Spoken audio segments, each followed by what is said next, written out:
Excel est un tableur, c'est-à-dire un logiciel dédié à la manipulation des données numériques. Pour découvrir ses différentes fonctionnalités, nous allons créer un modèle de facture avec calcul automatique du total en fonction des quantités de produits commandés, le tout tenant compte de la TVA.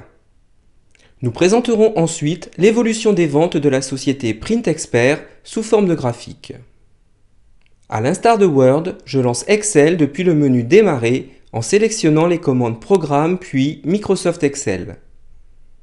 Excel s'ouvre sur un classeur vierge, c'est-à-dire un ensemble de feuilles de calcul regroupées au sein d'un même fichier appelé classeur.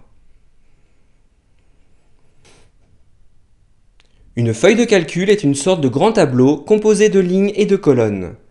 L'intersection d'une ligne et d'une colonne est appelée cellule. C'est dans les cellules que je vais saisir mes données. Chaque cellule est identifiée par la lettre de sa colonne et le numéro de sa ligne. Ainsi, la cellule D5 se trouve à l'intersection de la ligne 5 et de la colonne D. La cellule sélectionnée est appelée cellule active. Vous reconnaissez certainement la barre de titre et la barre de menu car elles ressemblent fort à celles vues dans Word. Comme dans Word, toutes les commandes d'Excel sont regroupées par thème au sein des différents menus. Les deux barres d'outils contiennent plusieurs boutons qui donnent accès aux commandes courantes. Nous avons déjà étudié certains d'entre eux, le bouton Enregistrer par exemple, au cours du chapitre consacré à Word. Bien évidemment, la fenêtre d'Excel comporte une barre d'état qui affiche diverses informations selon la tâche en cours. Cette fenêtre comporte également une zone spéciale, la barre de formule, qui permet d'éditer le contenu de la cellule active. Les coordonnées de la cellule active s'affichent dans la zone Nom.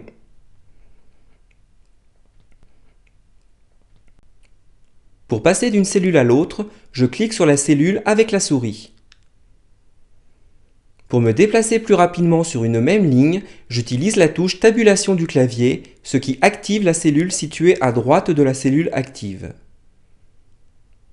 Je peux également naviguer dans la feuille de calcul grâce aux touches de déplacement du clavier. Par exemple, je clique sur la cellule A13 et je saisis au clavier Référence. Je clique ensuite sur la touche Tabulation pour activer la cellule contiguë et saisir Description. Je continue ainsi ma saisie de cellule en cellule.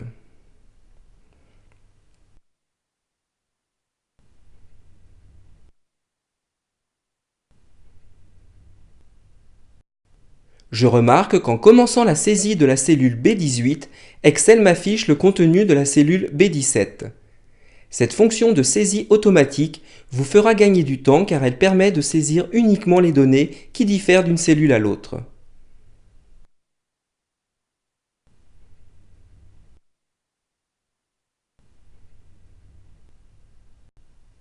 Je termine la saisie par les libellés qui compléteront ma facture.